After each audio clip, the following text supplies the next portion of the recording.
నిజామాబాద్లో జాగృతి అధ్యక్షురాలు కవిత మీడియాతో మాట్లాడుతున్నారు. ఇప్పుడు అలా చూద్దాం. నిజామాబాద్ మోతే మట్టి మహిమతోని తెలంగాణ రాష్ట్రం సాధించుకున్నామన్న విషయాన్ని కూడా ఈ సందర్భంగా మనం గమనించుకోవాలి. అట్లా ఒకటి కాదు, రెండు కాదు, నిజామాబాద్ అనేకమైన ఆలోచనలకు ఒక కేంద్రమైంది.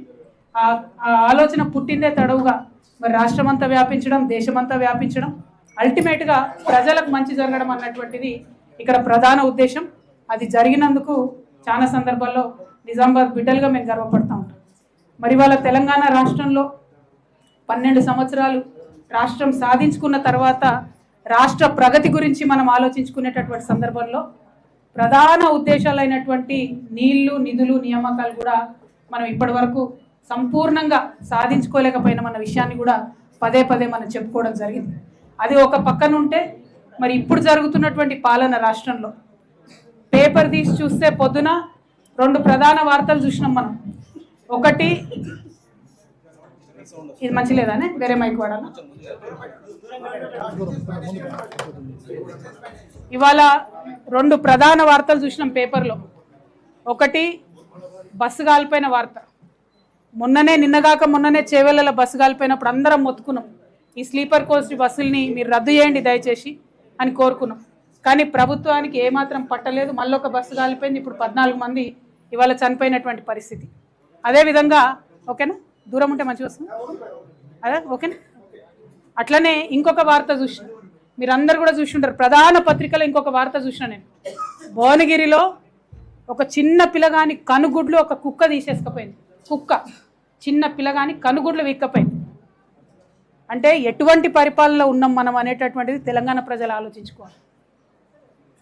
ఎందుకు కావాలి కొత్త రాజకీయ పార్టీలు? ఎందుకు పుట్టాలి కొత్త రాజకీయ ఆలోచన? ఎవరి కోసం పుట్టాలి కొత్త రాజకీయ ఆలోచన? ఇగో ఇట్లా పొద్దున్న లేస్తే సఫర్ అవుతున్న ప్రజల కోసం పుట్టాలి. మక్క వచ్చింది. ఇప్పుడు 6 లక్షల ఎకరాలలో తెలంగాణలో మక్క సాగైతే మన నిజామాబాద్లో 32,000 ఎకరాలలో సాగాయి. ఇక్కడ నుంచి ఆఫీసర్లు రిపోర్ట్ పంపిరు, 33 కేంద్రాలు పెట్టాలి, కొనుగోలు కేంద్రాలు అని చెప్పి. ఒక్కటంటే ఒక్కటి కూడా పెట్టాలి. ఇయ్యాలటి వరకు కూడా ఒక్క కేంద్రం కూడా పెట్టలేదు. దళారులు ఏం చేస్తున్నారు? ఈ లోపల 2,400 రేటు నిర్ణయం కేంద్రం చేస్తే 1,600 నుంచి 1,800 వరకు మాత్రమే మక్క రైతులకు ఇస్తున్నారు. ఇది మన నిజామాబాద్ ప్రాబ్లం కాదు. మహబూబ్ నగర్లో 18,000 ఎకరాలు ఉంటే అక్కడ అమర్చింత మార్కెట్కి తీసుకపోతే అక్కడ కూడా గదే 1,600 నుంచి 1,900 ఇస్తున్నారు. వరంగల్లో అయితే పాపం 3.5 లక్షల ఎకరాలలో మక్క సాగు చేశారు. ఎవరు జవాబుదారీగా ఉంటారా రైతుల కోసం? 20 రోజుల నుంచి మార్కెట్ సెంటర్లు ఎందుకోసం ఓపెన్ చేస్తలేరు? ప్రభుత్వం దళారీ వ్యవస్థని ఎందుకు మరి దగ్గరుండి ప్రోత్సహిస్తుంది? ఇవన్నీ ఆలోచించాల్సిన అంశాలు కాదా? రైతుల అంశాలు కానీ, చిన్నపిల్లల అంశాలు కానీ, సెక్యూరిటీ అంశాలు కానీ, రోడ్ అంశం కానీ ఆలోచించొద్దా? పరిపాలన అంటే ముఖ్యమంత్రి అయ్యేదా కోతీరు, అయినా కోతీరు ఉంటుందా? ఇదే ఒరవడి ప్రతి ఒక్క రాజకీయ పార్టీది కూడా కనబడతా ఉంది. కాబట్టి ఖచ్చితంగా ఈ రాష్ట్రంలో ఒక కొత్త రాజకీయ శక్తి కావాలని బలంగా మేము విశ్వసిస్తూ ఉన్నాం, చాలా బలంగా విశ్వసిస్తున్నాం. అయితే వచ్చేటటువంటి కొత్త రాజకీయ పార్టీ ఆ భగవంతుడు శ్రీరామచంద్రుడి యొక్క దయతోని పేద బీద బిక్కి ఈ కులం ఆ కులం అని తేడా లేకుండా అందరినీ కలుపుకొని అందరి కోసం పనిచేసే పార్టీ అయి ఉండాలి. నేను మొన్న ఉగాది నాడు కూడా చెప్పిన, సర్వోదయం జరగాలి తెలంగాణలో, సర్వులకు ఉదయం రావాలి, అందరి జీవితాల్లో వెలుగులు నింపాలి, సర్వోదయ తెలంగాణ రావాలి, దానికోసమే కొత్త పార్టీ రావాలని చెప్పి మేము బలంగా నమ్మినాం. నేను తెలంగాణ బిడ్డ, తెలంగాణ జాగృతి సంస్థ ఒక ఎన్జిఓగా అప్పుడున్నటువంటి బీఆర్ఎస్ ప్రభుత్వం ఒక నిర్ణయం తీసుకున్నారు. ఏంటిది అది? ఆత్మహత్య చేసుకున్న రైతులకు, ఏది ఆంధ్రప్రదేశ్లో ఆత్మహత్య చేసుకున్న రైతులకు కాంపన్సేషన్ ఇస్తామని నిర్ణయం తీసుకున్నారు. అయితే ఆ లిస్టులో ఒక 300 మంది రైతులు మిస్ అయితే తెలంగాణ జాగృతి ఆ బాధ్యతను తను తీసుకొని ప్రతి జిల్లాలో ఉండేటటువంటి ఆ 300 మంది రైతులకు 4 సంవత్సరాల పాటు 2,500 రూపాయలు పెన్షన్ ఇచ్చినాం. మీకు ఆ రైతుల పేర్లు, జాబితాలు, వివరాలు ఇవ్వమంటే కూడా మా వాళ్ళు ఇస్తారు.